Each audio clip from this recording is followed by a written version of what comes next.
నారాయణం నమస్కృత్య నరం చైవ నరోత్తమం దేవీం సరస్వతీం వ్యాసం తతో జయముదీరయేత్. సచ్చిదానందరూపాయ విశ్వోత్పత్యాదిహేతవే తాపత్రయ వినాశాయ శ్రీకృష్ణాయ వయం నుమః. అయితే చనిపోయారో ఆ మనిషికి ముక్తి పొందాలంటే ఏం చేయాలట?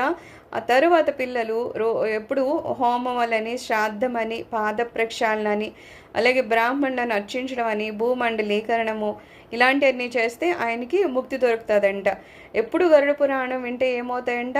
మహాపాపాలు కూడా తొలగిపోయి పుణ్యం వస్తుందంట. దానివల్ల జరగాల్సిన కర్మలు ఎప్పుడు సక్రమంగా జరుగుతాయి. అయ్యో మనం ఉండం కదా, ఎవరైతే శరీరం వదిలేస్తారో అతను అనుకున్నాడు అనుకో, అయ్యో నేను నా శరీరం వదిలేస్తే తర్వాత వాళ్ళు ఎవరైనా ఏం చేయిస్తారో చేయించరో అని అనుకున్నప్పుడు ఏమంటున్నారు? నీకుగా నువ్వు చేసే అన్ని పనులు పుణ్యమైనవి చేస్తూ ఉంటే నీ పాపాలు తొలగిపోతే ఆ పుణ్యము ఏదో రూపంలో నీకు సద్గతులను కలగచేసేలాగా మిగిలిన వాళ్ళ బుద్ధిని ప్రచోదిస్తూ ఉంటుంది. వాళ్ళ బుద్ధి ఆ మార్గంలోకి వెళ్తూ ఉండి నీకు ఉత్తమ గతులు రావడానికి ఏమేం చేయాలో అవి వాళ్ళు చేస్తారనమాట. సింపుల్గా ఏమంటున్నారు? నీకు ఏమీ రాదా, కనీసం గరుడ పురాణం రోజు వినమంటున్నారు. ఆ గరుడ పురాణం వింటూ వింటూ వింటూ ఉంటేనంట మనకున్న పాపాలన్నీ ప్రక్షాళన అయిపోతూ ఉంటాయంట. అలా ప్రక్షాళన అయిపోవడం వల్ల ఏమవుతాయి? మనకి ఏ కర్మలు జరగాలో అవి తర్వాత వాళ్ళు జరిపిస్తారు సక్రమంగా. అలా సక్రమంగా అన్నీ జరగడం వలన చెప్పారు కదా, యమ మార్గం అంటారు కదా, యమలోకానికి వెళ్ళే మార్గంలో కనీసం సంవత్సరం పాటు ప్రయాణిస్తారు. ఈ సంవత్సరం పాటు ప్రయాణించే దగ్గర వచ్చే కష్టాలు రాకుండా ఈ కర్మలు చేయడం వలన వాళ్ళు చాలా సుఖంగా, ఇందాక చెప్పారు కదా, పైనుంచి విమానంలోనే తీసుకొని వెళ్ళిపోతారు. అలా జరుగుతుంది అనమాట. ఎందుకండి మనం మంచిగా ఉండాలి, ఎందుకు ధర్మమైన మార్గంలో బతకాలంటే అది మిగిలిన వాళ్ళకి ఎలాగో మంచి చేస్తుంది, మనకి అంతకన్నా ఎక్కువ మంచి చేస్తుంది. నలుగురికి మనం మంచి చేసామంటే అది మనకే మనం మంచి చేసుకుంటున్నట్టు తప్పితే ఏదో నేను నలుగురికి పెట్టకపోతే వాళ్ళకి ఏదో నష్టమా అంటే ఏ నష్టం ఉండదు. అలాగే ఏదో తప్పుడు పనులు చేసి పక్కోళ్ళ దగ్గర ఏదో లాగేసుకున్నాము అంటే వాళ్ళు కాసింత కష్టపడతారేమో, కానీ ఎవరైతే లాక్కున్నారో వాడు అంత మించి కొన్ని వేల లేకపోతే కొన్ని లక్షల రేట్లు కష్టపడతాడనమాట. సో ఇక్కడ ఎవరికన్నా మంచి చేస్తున్నాం అంటే ఎవరికి చేస్తున్నాం? ఇండైరెక్ట్గా మనకే చేసుకుంటున్నాం. తప్పు పని చేస్తున్నాం అంటే ఇండైరెక్ట్గా మనమే కష్టాన్ని కొని తెచ్చుకుంటున్నాం. సో ఎవరైతే మంచి పనులు చేస్తూ ఉంటారో వాళ్ళకి జీవాత్మ చాలా హాయిగా పుష్పక విమానంలో వెళ్ళిపోతుంది. ఎవరైతే నలుగురిని కష్టపెడుతూ పాపాత్మ కింద ఉండిపోయాడో వాడికి ఇంకా కష్టాలు తప్పవు. ఆ సంవత్సర కాలం యమలోకానికి వెళ్ళే ఆ మార్గం అంతా ఎన్నో కష్టాలను అనుభవించుకుంటూ వెళ్తాడనమాట. జలమండలం కనుక ఏర్పాటు చేస్తే వాళ్ళకి దాహం వేసినా నీళ్లు దొరుకుతాయి. కానీ ఒకవేళ జలమండలం ఏర్పాటు చేయకపోయినా ఈ మాసకాలని లేకపోతే 10 రోజులు చేయాల్సిన కార్యక్రమాలు ఏవైతే చేయాలో అవన్నీ చేసుకుంటూ వెళ్తే ఇలాగ చిన్న చిన్న దోషాలు ఉన్నా సరే అవన్నీ తొలగిపోయి వాళ్ళకి దాహం వేసినా దాహం తీరేటట్లు వాళ్ళు నీరు ఇస్తారు. లేకపోతే ఆ దాహమే కొట్టుకుంటూ ఉంటారట. వాళ్ళు ఎంత దాహం వేసినా, ఎంత ఆకలి వేసిందని ఏడ్చినా వాళ్ళకి ఇక్కడ పుణ్యకర్మలు లేవా, వాళ్ళు ఎవరికన్నా ఏం పెట్టలేదా, లేదు వాళ్ళ పేరు చెప్పి ఇంకెవరన్నా ఏ దానాలు చేయలేదా, అక్కడ వాళ్ళకి ఏమీ దొరకవు. అలా ఆకలితో నీళ్లు లేవని చెప్పి దాహంతో అలా అలమటిస్తూనే ఉంటారనమాట. అయితే ఈ గరుత్మంతుడికి నువ్వులు ఎందుకు చల్లాలి అని కూడా అనుమానం వస్తే అప్పుడు విష్ణు భగవాన్ ఏమన్నారంట? మమస్వేద సముత్పాతాః తిలాః తార్క్ష్య పవిత్రకాః అసురాధాన వాదైత్య విద్రవంతి తలైస్తదా. ఒకప్పుడు నేను భూలోకంలో మానవ రూపంలో పర్యటించాను. మానవ రూపంలో నా శరీరం నుండి కూడా చెమట పట్టింది. చెమట పట్టడం అది మానవ రూపంలో భగవంతుడు కూడా రెప్ప వేస్తాడు, నిద్రపోతాడు, అన్నం తింటాడు. మానవ రూపంలో ఉన్నప్పుడు భగవంతుడు కూడా మానవుల్లానే ఉంటాడు. చెమట నేలపై పడ్డం వలన నువ్వులు అనే ధాన్యము ఆవిర్భవించాయి. నువ్వులు నా శరీరపు చెమట నుండి ఆవిర్భవించాయి, అందుకే అవి అత్యంత పవిత్రమైనవి. ఈ నువ్వులు చల్లిన నేల మీద మృతదేహాన్ని కనుక పరుండ పెడితే అసురులు దైత్యులు ముట్టుకోరు, ఏ దోషాలు కూడా రావు. నువ్వులంటే శని కాదు, శని యొక్క దోషాన్ని పోవడానికని నువ్వులు దానం చేయాలి. నువ్వులు అంటే భయపడకూడదు. అదే కొన్ని మనకి సరిగ్గా అవగాహన లేక భయపడాల్సిన వాటికి భయపడాల్సిన అవసరం లేని వాటికి మహా భయపడిపోతూ మనం కొన్ని వదిలేసుకుంటున్నాం అనమాట. ఇక్కడ స్వామి గరుత్మంతుడికి నువ్వులేంటి చల్లడం ఏంటండి, దానికి సంబంధం ఏంటి అని అడిగితే అప్పుడు స్వామి చెప్తున్నారంట, నేను ఒకప్పుడు భూలోకంలో మానవ రూపంలో స్వామి తిరిగారు కదా, రాముడి కింద కృష్ణుడి కింద అట్లా తిరిగారు కదా. అలా తిరిగినప్పుడు అంట మానవ శరీరంలో ఉన్నప్పుడు వాళ్ళు ఎలా ఉంటారట, మానవుల్లాగానే కళ్ళు రెప్పవేయడం కానీ, నిద్రపోవడం, అన్నం తినడం ఇవన్నీ చేస్తారట. అలా చేసినప్పుడు వాళ్ళ శరీరం మీద చెమట కూడా పడుతుందంట. అలా చెమట పట్టినప్పుడంట ఆ చెమట నేల మీద పడిందంట. నేల మీద పడినప్పుడు నువ్వులు అనే ధాన్యం వచ్చిందంట. అంటే నువ్వులు ఎలా వచ్చాయి, విష్ణు భగవాన్ని శరీరపు చెమట నుండి వచ్చాయి. అందుకని అవి చాలా పవిత్రమైపోయాయంట. అయితే ఈ నువ్వులు కనుక నేల మీద జల్లి ఆ తర్వాత ఆ మృతదేహాన్ని కనుక పడుకోబెడితే ఇందా చెప్పినట్టు అసురులు దైత్యులు ఎవ్వరు కూడా దగ్గరికి రారనమాట, ఏ దోషాలు రావన్నమాట. అంతేగాని ఏదో నువ్వులు అంటే అమ్మో శని భగవాను అది ముట్టుకుంటే ఏదో దోషమా అని అనుకుంటున్నాం కదా. అది నిజానికి ఏం చెప్తున్నారు, నువ్వులు అనేవి దోషాన్ని తెచ్చిపెట్టేవి కాదట. శని యొక్క దోషాన్ని పోగొట్టడానికి నువ్వులు దానం చేయాలట. అంటే శని దోషం ఎంత గమనిపోయేది కాదు కదా. నువ్వులు కనుక దానం చేస్తే శని దోషం కూడా పోతుందన్నమాట. అందుకని నువ్వులు భయపడేవి కాదు. నువ్వులు చాలా ఇంకా ఇంకా మనకున్న పాపాలని తొలగించి, లేకపోతే శని దోషం ఏమైనా ఉంటే అది కూడా తొలగించేంత పవిత్రమైనవి, ప్రభావవంతమైనవి అన్నట్టు అవి మనం తెలుసుకోవాలట. ఇవి ఏమంటున్నారో నువ్వులు చాలా పవిత్రమైనవి కాబట్టి ఎప్పుడు మనం ఇంట్లో ఉంచుకోవాలంట. అయితే ఈ శవం ఉన్నప్పుడు మాత్రం శవం కింద ఈ నువ్వులు అనేవి జల్లాలంట. ఖచ్చితంగా మనం వారంలో అంట 2-3 రోజులు నువ్వులు తినాలంట. వైద్యపరంగా కూడా నువ్వులు తినడం మంచిదంటారు. బెల్లము నువ్వులు కలిపి ఎప్పుడు చిన్న చిన్న ఉండల కింద చేసుకునేవి తింటూ ఉంటారు కదా, ఆ తినడం అనేదంట ఆరోగ్యానికి చాలా మంచిదంట. నువ్వులు ఏమంటున్నారు, ఒక్క శనివారం రోజు వాడొద్దన్నారు. శనివారం రోజు శనిదేవుని శని దోషం పోగొట్టుకోవడానికి నువ్వులు దానం చేయాలి తప్పితే మనం తినకూడదు.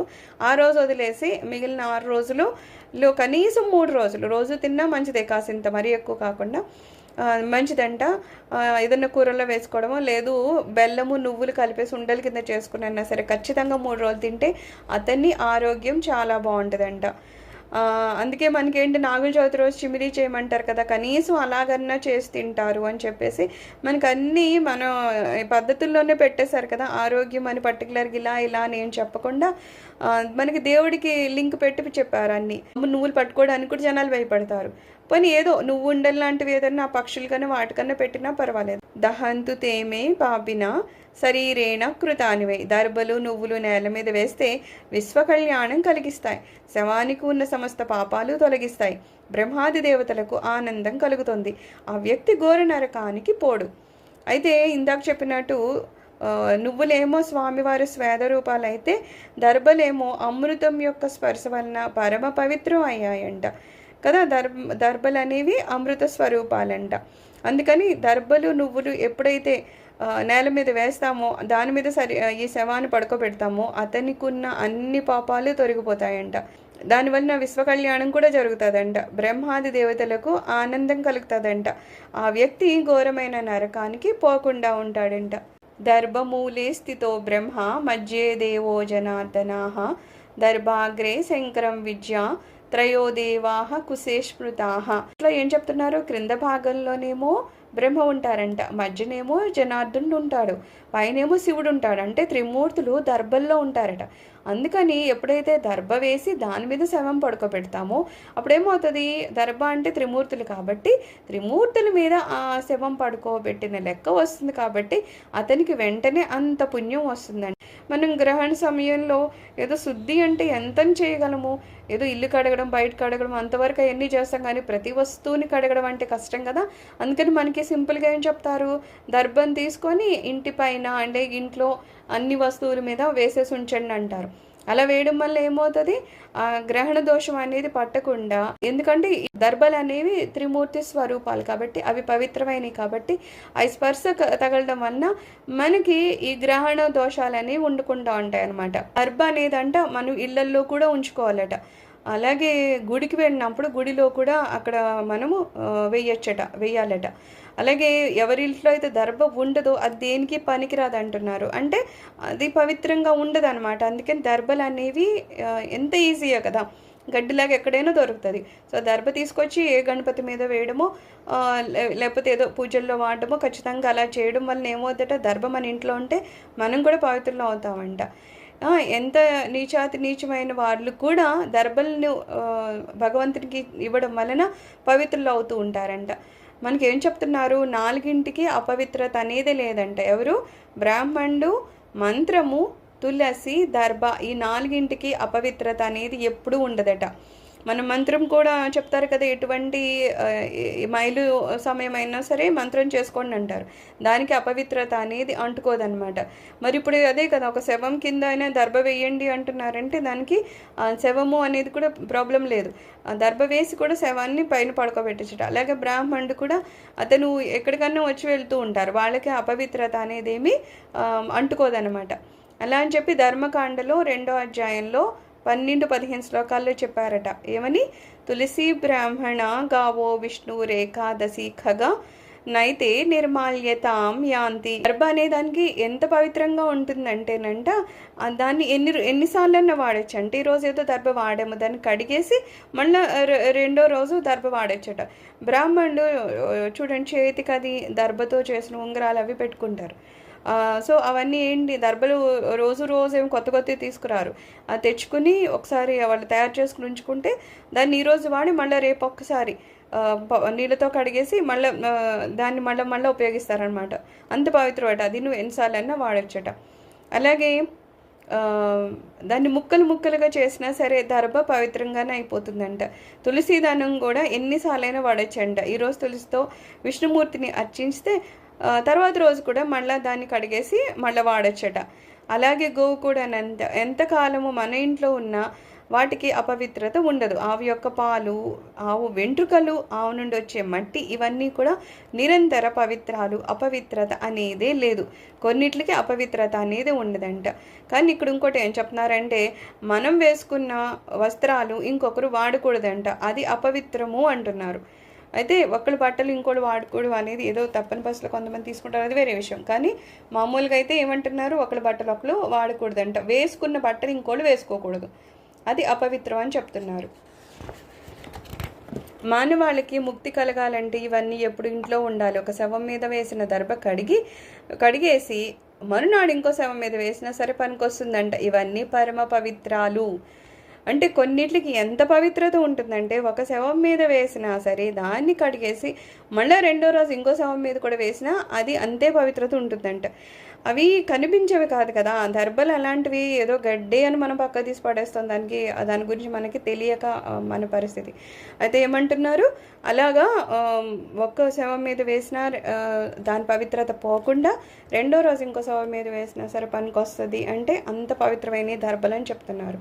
ఇంకా ఏం చెప్తున్నారు అనేది మనం రేపు విందాము. సర్వం శ్రీ కృష్ణ చరణ అరవింద అర్పణమస్తు. లోకా సమస్త సుఖినో భవంతు. ఓం శాంతి శాంతి శాంతి.